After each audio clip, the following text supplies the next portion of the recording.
Good morning students, welcome back to Alchemy Online Education. In our last video, we have studied the meaning, measures, categories and determination of poverty.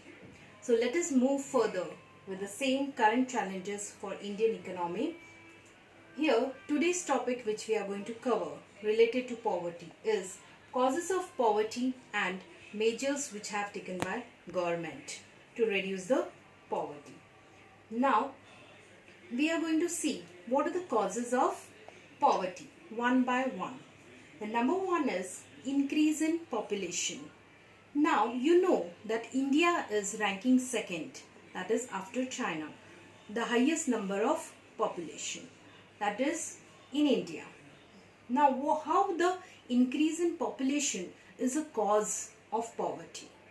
When there are large number of people in a particular country, that will lead to poverty. There is a direct relationship between population and poverty.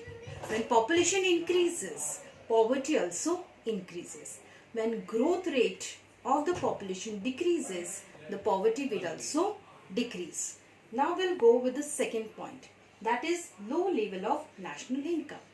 But let us know first what is national output. National output means whatever the production is done, that is called as national output. But how the national output becomes low level? Again, it is connected with the first point. Whatever is being produced, for example, this is what we have been production in a nation, that is national output, and the number of population is large. So in front of population, the national output will be small. In next year, again if we increase the output, from this we make the national output, this production is increased. But at the same time, the population is again increased. So we are facing the same problem again and again. So the low level of national output is again the cause for poverty. Now we will see the third one, that is inflation. What do you mean by inflation? Inflation means increase in general price. Again, this third point is connected with the first and second point. When does the inflation arises or when does the price increases? When the product is scarce or it is limited as compared to the number of people. So when we talk about the production, it is national output which is less as compared to the population, that is higher growth in population. So people are more and the resources are less. So what the producer does, it increases the price, that is inflation. When price is increased, it will lead to a poverty. Then we will see the fourth point, that is high level of migration. But students, do you know what is migration? Migration means moving from one place to another. People moving from rural area to urban area, from villages to city. You can see the scenario right now which is here due to corona. People are running from cities, from urban area to rural area to their villages. Why? They have came here, they have migrated here earlier for the job, for the employment, for studies, etc. That means the people moving from rural area to urban area is called as migration. Now, I'll give you an example how the high level of migration causes the poverty. For example, there is a vacancy, or we can say government announces a vacancy of 100 people. Okay, there is a vacancy for 100 people. So there should be 100 application. But now in urban area, the application is 120. Okay, more than 100. 120 number of applications are there from urban area.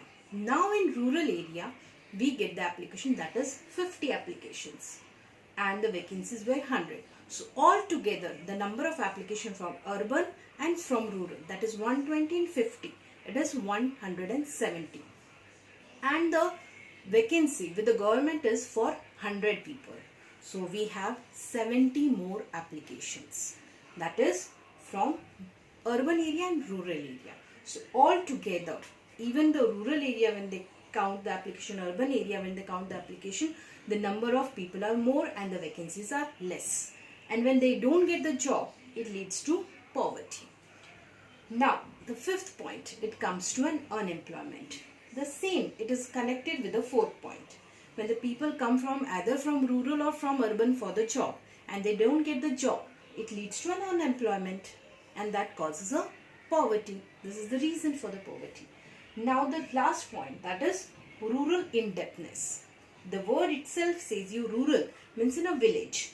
Indebtedness means where the one person is obliged to pay to another person. That means that will be we can say a small farmer who is not having good finance takes some money from the other person. So here we can say that the government is not reaching to a point where the farmer should be given a proper finance, small finance, and this leads to an poverty. Why? Because he is not rich, so he cannot cultivate the products, okay, and he takes a loan and all. So this all leads to a causes of poverty, which you have studied in 10th standard. Even you can add some points by your own. If it comes the question in a board, you can add some points, like you can write illiteracy, or you can write rise in price, etc. by your own. Okay, if you have not understood this point which we have been explained now, causes of poverty, you can watch it again and again. And your homework is write down the points other than the points which have been explained here. I gave you 2 examples like illiteracy or rising price. You have to add some more points to it and write down the causes of poverty. And you can refer for more details. You can download the Extra Mark app, or you can refer the YouTube channel where you can find more videos. Thank you for this. Keep on watching. Be with Alchemy Online Education.